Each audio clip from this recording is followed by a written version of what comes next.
Hello everyone and welcome back to my channel. My name is Beth and today I'm bringing you chapter 3 in our chapter chats for Wired for Story by Lisa Cron. Now in chapter 3 we are discussing the fact that our readers will be pulled in and feeling everything that the protagonist is feeling. And this means that we must show them the emotions.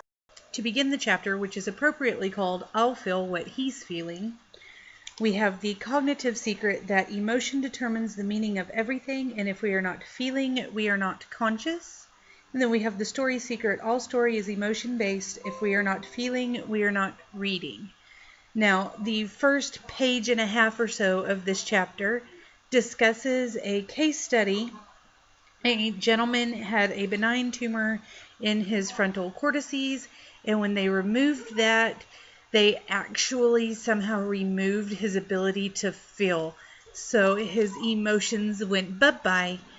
And as a result, he was able to see everything reasonably. The problem with having reason without emotion is that he was unable to see what meant more. So every single decision he made, everything was at the same level.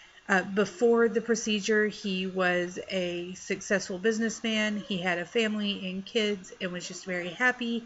And when they removed the tumor and took away his emotions at that point, he pretty much lost everything because he could not feel any of the emotions.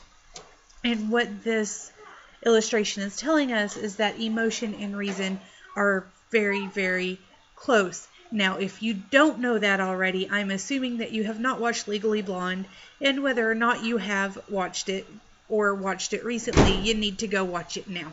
Just go on, hit pause, go watch Legally Blonde, and come back. They talk about Aristotle and how he says the law is reason free from emotion. And then at the end, Elle Woods gives a commencement speech in which she kind of blows that out of the water. And it's not, reason and emotion cannot be free of each other, because then we cannot reason our way out of a paper bag. We don't know what's more important if we don't have emotion. There is no rational thought without emotion, basically. So then we go through and discuss what happens and how it affects the protagonist and what he or she does as a result. So emotion plays a big part of that. Everything in the story will get an emotional weight based on how it affects the protagonist and moves the story along. If it does not affect her, and this could be anything, like the Holocaust. If the Holocaust is mentioned in a story and it does not affect the protagonist in any way, shape, or form, then the reader, even though we know what it is and it may have emotionally affected us in some manner, or we've read something else where it affected someone as we are reading, it will not affect us, and we'll wonder why in the world it was put in, because it doesn't affect our protagonist in any way, and we are only feeling what she is feeling in the moment, and so that will not matter at all to us. Everything we experience is automatically coded in emotion, and so everything the protagonist experiences must somehow portray that emotion. Then goes on to talk about how you can catapult the reader into your protagonist's skin, and it discusses conveying thoughts in first person, and you can only see what the protagonist is feeling and doing and how they feel somebody else might feel when you're in first person, because there is only one viewpoint.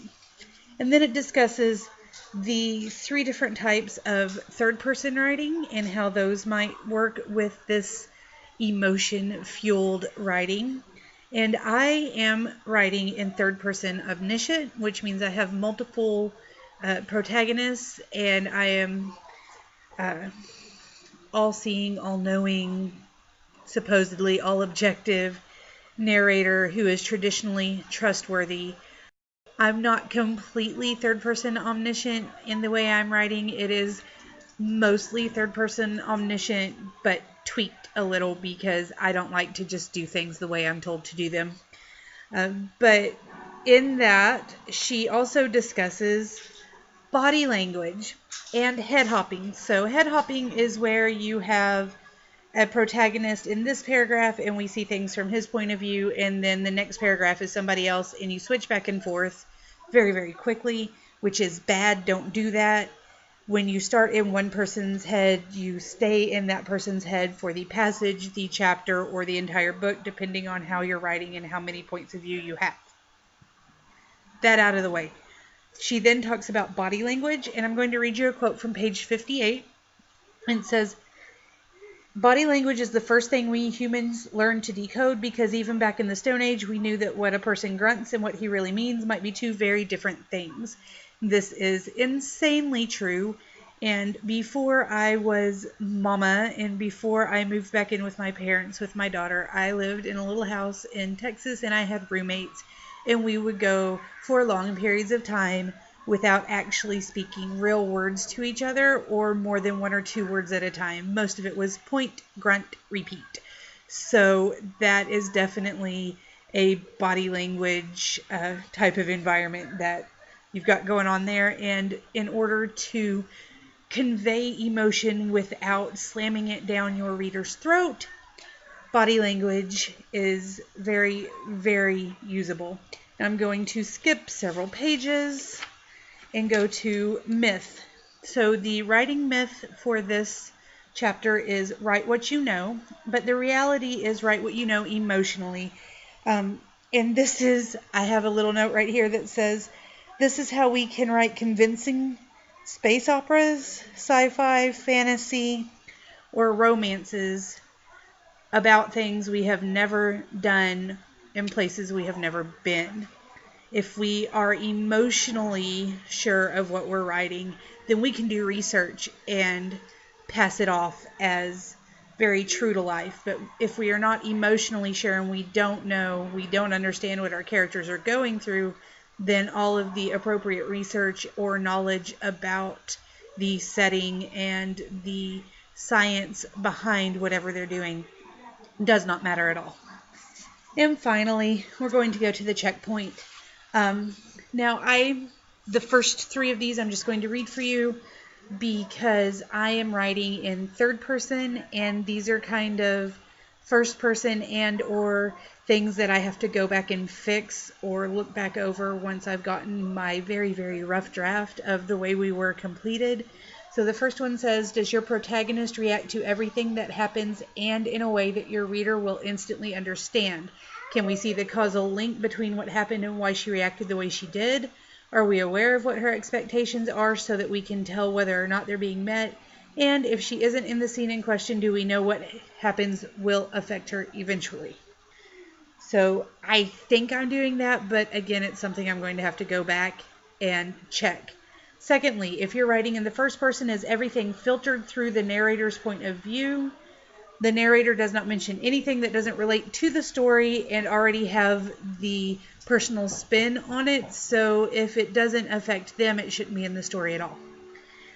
And then thirdly, have you left editorializing to the op-ed department? The more you have a message you want to convey, the more you have to trust your story to do it.